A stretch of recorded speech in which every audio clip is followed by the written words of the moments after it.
In England, they recently had the mother of all reality shows. You may be familiar with reality shows like American Idol or America's Top Model, but in England they decided to finally have a serious reality show, to choose something very significant. And that reality show was entitled Jewish Mum of the Year. Yes, they were picking the best Jewish mother amongst English Jewish mothers. And this was a show that was actually a surprise hit. It ran on England's Channel 4, and it took 4 weeks. They had 4 episodes. In one episode, they had to make a match for a young lady, and they had to go amongst a group of young men and decide what would be an appropriate match and set the young lady up on a date. In another episode, they had to cook a Friday night dinner. In another episode, they had to take a group of senior citizens out to a beach. In another episode, they had to plan a bar mitzvah.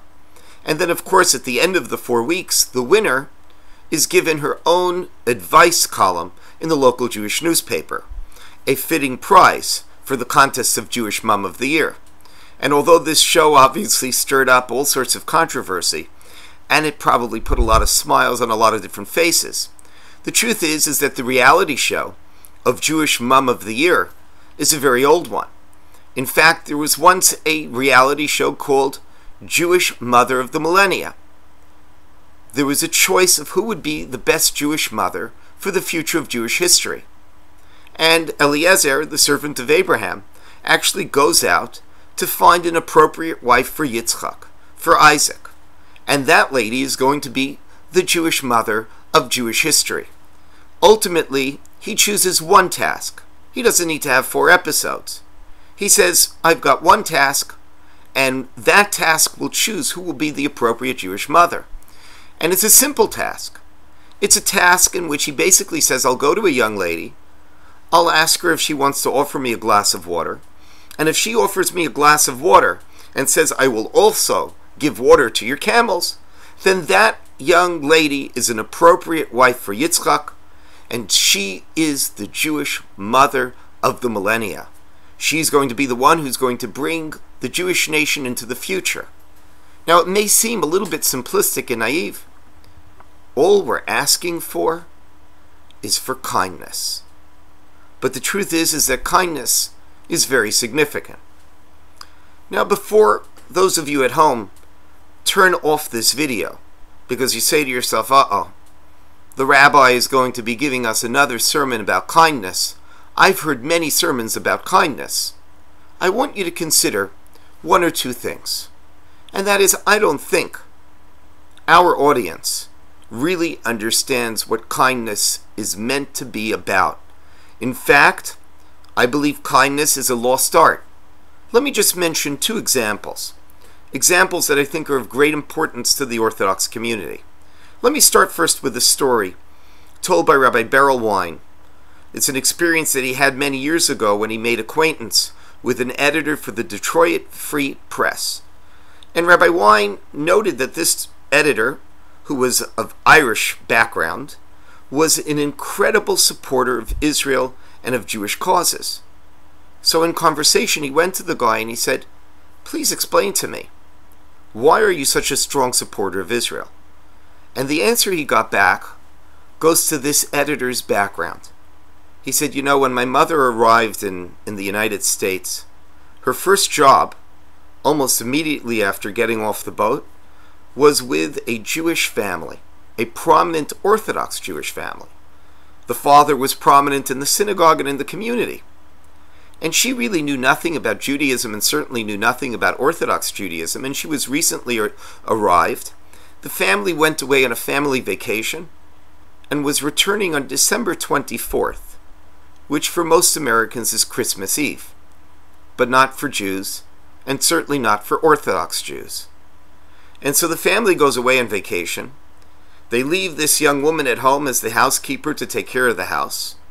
The young woman thinks to herself, I need to ensure that my boss has a proper Christmas tree. So she goes out, she buys a Christmas tree, she dresses it properly, she decorates it properly, and as the family returns home, they look through the window of their home, and there's this beautiful, resplendent Christmas tree sitting in the home of one of the most prominent Jewish families in the community. They drive up, they walk into the house, and the father goes over to this young housekeeper, walks in, and says, "I'd like you to sit down with me." He looks at her and says, "I have never had anyone do something so nice and so special for me. You went out of your way to get this Christmas tree." He goes into his pocket, reaches in and offers her $100 and says, "I want to give this to you as my gift in appreciation for what you did." Only the next day, after everything sort of quieted down, did he sit down with his new employee, his new housekeeper, and explain that this is not exactly what Orthodox Jews do. Orthodox Jews generally do not put up Christmas trees. And so he explained that to her, and everything was understood. But the editor of the Detroit Free Press told Rabbi Wein that his mother never forgot that kindness, never forgot how wonderfully tolerant this man was to his new employee. And as she got older and realized what an enormous thing had happened, that this guy was probably humiliated in front of his friends because he had a Christmas tree in the window, and how tolerant he had been, she appreciated the action even more. This is, in many ways, I believe, a challenge to most of us. I'd like those of you who are in my audience to imagine what would happen if you had a housekeeper that put a Christmas tree in your window. In particular, if you're an Orthodox Jew like me. In my case, I'd probably get fired from my job. But I'd like most of you to consider, what would happen? How would you react? And you have to think about the remarkable tolerance of this particular man and how it made such an impact. Now, this is a lesson about kindness that we forget all the time. It's important for us to understand that kindness is not just kindness to the people we like and the people we're friends with. Kindness in particular begins with strangers. It begins with the people that are most different from us. And of course, this is a lesson that Abraham teaches us in opening his house to guests and to strangers. This is a lesson that Rebecca teaches us by coming and offering water to a man that she has no idea who he is, and then offering water to his camels. And this is meant to be imprinted on the Jewish DNA. No less than 36 times does the Bible warn us and tell us and teach us how we have to love strangers. Kindness begins with opening your heart, not just to those who are similar to you, but in particular to those you don't know and those that are different than you. And this is a weakness and this is a failing, and in particular it's a weakness and failing in the Orthodox Jewish community. I can't tell you how many times people have come to me and said, "I went to synagogue and I felt turned off because I don't know very much. And I walked into the synagogue and no one embraced me, no one said hello to me, no one showed me what page we're on." We forget that our community can sometimes be extremely insular. And the critical thing is that we need to learn how to open ourselves up to others and how to be kind. Kindness is not something that's boring. It's not something that we all know about. The truth is, we may know all about it, but we don't practice it. And in particular, opening up to strangers is something we don't do all the time. Let me mention another story, one that we forget about as well. We forget how to actually perform kindness directly. The other day, a member of mine was talking about one of our former members who now lives in Israel. And this particular man, together with his wife, would go to the old age home. His wife would bake pies the night before, and he would go from room to room offering a slice of pie and sitting for a few moments and having conversation. This was a scene that was uncommon even 50 years ago, but it was far more common than it is today. You really don't see volunteers who practice hands-on kindness anymore. Most people, when asked to be kind, say, "I'm very happy to sit down and write a check. I'm very happy to sit in my living room. Here, I'll write a check for you." That's what kindness means. But to actually go outside and roll up your sleeves and do something significant, most people aren't willing to give the time. It's a lot easier nowadays to give your money and give your time. And the direct person-to-person kindness, the type of kindness that Rebecca is practicing, is a lost art.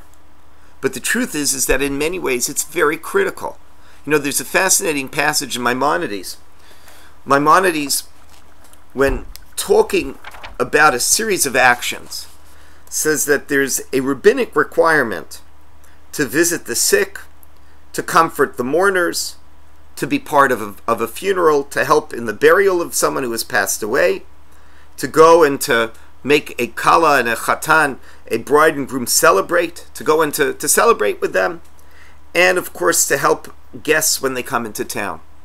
And Maimonides says, it's an interesting thing. This is something the Bible already requires everybody to do, because it's part of the commandment of love your neighbor as yourself. But Maimonides notes that there's an additional rabbinic requirement to do these actions, to visit a shiva house, to visit a hospital, to make a bride and groom joyous, to help out at a funeral. And of course, all of the commentaries Maimonides ask the obvious question. If the Bible already commands it with love your neighbor as yourself, why do the rabbis have to specify an additional requirement and an additional commandment? You should go visit the sick. You should go visit those in the shiva house. You should go be part of a funeral. You should go and make a bride and groom happy. Why do the rabbis have an additional commandment? But I think the answer is very simple. The answer is that you need to not only be kind and good in your heart. I could love everybody, but I could live in a bubble. You need to get out of the bubble. You need to practice hands-on kindness. And in particular, in situations where the community is called upon, you must be part of the community. You must go to the shiva. You can't say, 100 other people went to the shiva already. You can't say 20 other people visited in the hospital. You must go. You must practice hands-on kindness. And like I said, this is something that's forgotten today as well. Kindness, in many ways, is becoming a lost art. And that's a shame, because kindness is something incredibly significant. It's something incredibly important. Kindness in many ways is divine. One of the more fascinating statements Maimonides makes as well, and this is based, of course, on the Talmud and Shabbat, is that when you're kind, you're actually walking in God's footsteps. You're imitating God. And there's a sense that when you're acting with kindness, you become God's partner, and you also become more connected to God. We think that the only way to pray to God is to sit in the synagogue or sit down in whatever congregation you're in and say words to God. But the truth is, to paraphrase Rabbi Abraham Joshua Heschel, you're supposed to pray with your feet and you're supposed to pray with your hands. When you do acts of kindness, you are praying with your entire body, because kindness itself is divine and it connects you to God. And one of the reasons why kindness is so precious is because even if you don't solve all of the world's problems with one act of kindness, you can make such an enormous impact on even one individual. And that impact is always remembered. There's a wonderful parable they tell about a young boy who's walking along a beach. And it's a little bit after high tide. And now the tide has brought in a whole series of starfish. And the young boy is going and he's picking up starfish and he's tossing them back into the ocean so that they don't die. They don't just sit there and dry out. And there's an older man who goes over to the young boy and he says, "What are you doing? There are hundreds of starfish that are washed up. They get washed up every day. Why are you bothering throwing the starfish back into the ocean? You're not going to make a difference." And the young boy responded to the older man and he says, "I might not be making a difference for everything, but for this starfish, I'm making a difference." And in many ways, that's the genius of kindness. Very often we kind of write off kindness because we say, I can't make a big difference. But it doesn't matter. Make the difference for that starfish. That's all that matters. There's a beautiful story told about the late Klosenberger Rabbi, about actually his shiva house. where at his Shiva house, a woman came in with a brown bag, and she says, I need to give this to the family.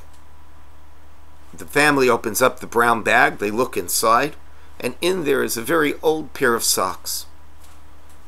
Why do they need a pair of old socks? So the woman explained, it was after World War II. The Kloisenberger Rebbe was a survivor of the war, and unfortunately had sustained major losses in his family. And after the war, though, he became an inspirational figure. He was going from DP camp, displaced persons camp, to displaced persons camp. And he was going there to inspire young Jews. And the woman says he came to my DP camp, and he said, he looked at me and he said, why aren't you wearing socks? What happened?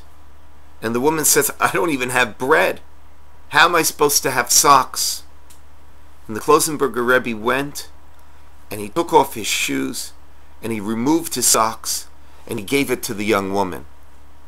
At the Shiva house, this woman brought back the socks that the Rebbe had given her 50 years earlier. Those socks had given her hope. Those socks had given her faith. Those socks had transformed her life.